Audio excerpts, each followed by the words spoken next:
Hello বন্ধুরা, সব নমস্কার সবাইকে, গুড মর্নিং। এই যে আমি স্নান করলাম, স্নান করে এই যে আমাদের এটা ঠাকুরঘর, মানে ছোট্ট একটা ঠাকুরঘর গরিবের। এই যে আমার ঠাকুরগুলো দেখো, আমি এখানে রোজ পুজো করি স্নান করে।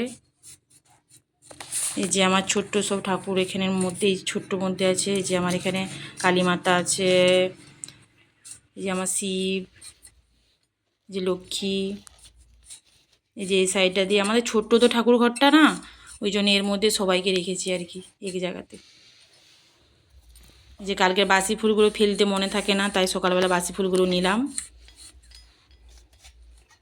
যেখানে আমার ঠাকুরের সব জিনিসপত্র রাখা হয়।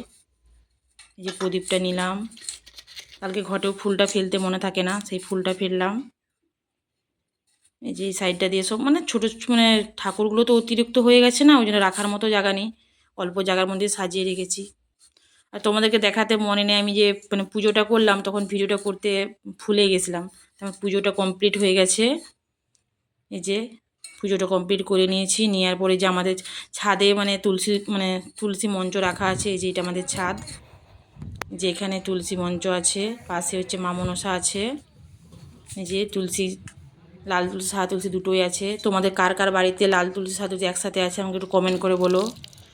এই তুলসী মঞ্চটা আমি ধুয়ে নিলাম ভালো করে, যেখানটা সাফ করে দিলাম।